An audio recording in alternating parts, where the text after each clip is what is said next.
चीन में कार कंपनियां स्वास्थ्य को लेकर लोगों में पैदा हो रही चिंता को देखते हुए एंटीवायरस फीचर वाली गाड़ियां बना रही है।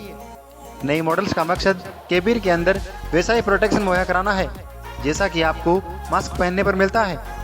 देश की कुछ सबसे बड़ी कार कंपनियों ने इस तरह के फीचर वाली नई कारें लॉन्च की हैं। इन कंपनियों में गिल्ली भी शामिल है जो कि लंदन ब्लैक कैप्स भी बनाती है। कोरोना वायरस के चलते पूरे देश में लॉकडाउन करना पड़ा और इस वजह से साल की पहली तिमाही में चीन में कारों की बिक्री में गिरावट आई है। गिल्ली एंटीवायरस फीचर वाली कार लॉन्च करने वाली पहली कंपनी है। वायु प्रदूषण की वजह से आवाजाही करने वालों को अपने स्वास्थ्य को लेकर चिंता हो रही है और कंपनी इसी तबके पर फोकस कर रही है। कंपनी के हेल्दी कार प्रोजेक्ट का मकसद छोटे पार्टिकल्स को कार में घुसने से रोकना है। इस तरह से कार ड्राइवर और पैसेंजरों को खतरनाक तत्वों से बचाना है। गिल्ली एंटी माइक्रोबाइल मटेरियल्स को भी डेवलप कर रही है ताकि कार कंट्रोल्स और डोर हैंडल्स को बैक्टीरिया और वायरस से फ्री रखा जा सके। गिल्ली के एक प्रवक्ता ने कहा, कंज्यूमर्स अपनी कारों में काफ़ी वक्त बिताते हैं, यह उनके दूसरे घर जैसी होती है।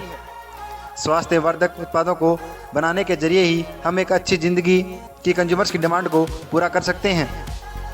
ड्राइवरों और पैसेंजरों के स्वास्थ्य को बचाने वाले फीचर विकसित करना ही कंपनी का प्रमुख लॉन्ग टर्म डेवलपमेंट मकसद है।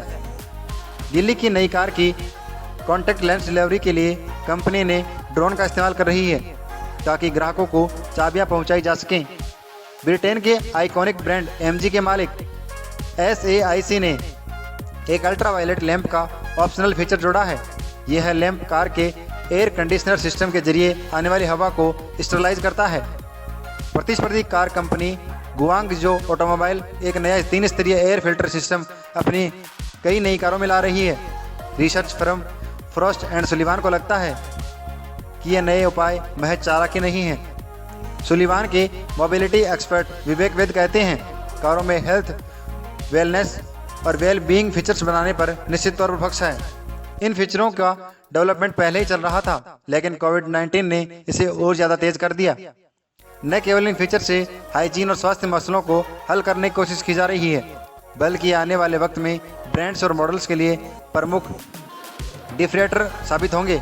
वह कहते हैं, यह केवल चीन तक सीमित नहीं है, बल्कि यह ग्लोबल ट्रेंड बन सक गया है।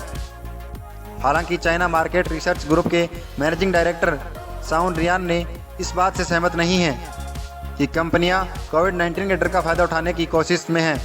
वे इस चाल से महंगे दाम पर उत्पादों और सेवाओं को ग्राहकों को बेचना चाहती हैं। 2015 में टेस्ला ने एंटी पॉल्यूशन सिस्टम वाली कारें बेची। ये कारें चीन में काफ़ी लोकप्रिय रही। कंपनी के बायोवेपन डिफेंस मोड का मकसद एयर पॉल्यूशन से चिंतित लोगों को अपने उत्पाद खरीदने के लिए उत्साहित करना था। रिन कहते हैं, ऑटो कंपनियां वायरस से भी अपनी कारों के सुरक्षित होने का दावा कर रही हैं। मैं डॉक्टर या वैज्ञानिक नहीं हूं, लेकिन मैं कंज्यूमर्स को इस बात की चेतावनी देना चाहता हूं कि वायरस के ट्रांसमिशन को कमज़ोर करने वाले उनके उत्पादों और ख़ासतौर पर कोविड-19 को कमज़ोर करने के दावों को लेकर वे सचेत रहें। इसी महीने पेंट कंपनी निप्पॉन ने कहा था कि उसने एक एंटीवायरस कोडिंग डेवलप किया है जो कि लोगों को सरफेस से वायरस की चपेट में आने से बचाती है। हालांकि कंपनी ने इसमें कोरोना वायरस का नाम नहीं लिया। जापानी कंपनी ने यह भी कहा कि नया वायरस गार्ड पेंट अस्पतालों में इस्तेमाल करने के लिए बनाया गया है और कंपनी वुहान के 4 अस्पतालों को यह डोनेट भी कर चुकी है। फरवरी में चीन में कारों की बिक्री में 80% से ज़्यादा की गिरावट आई। यहाँ पिछले 20 साल की सबसे बड़ी गिरावट थी। हालांकि मार्च में बिक्री में कुछ रिकवरी हुई, लेकिन यह अभी भी पिछले साल के इसी महीने के मुकाबले 43% कम रही है। अप्रैल के आंकड़ों में थोड़ा और सुधार आ सकता है क्योंकि लोग काम पर वापस लौटने लगे हैं। वेद कहते हैं, हमारा विश्लेषण बताता है कि कार सेल्स को कोविड-19 के पहले वाले स्तर पर लौटने में करीब 3 साल का वक्त लगेगा।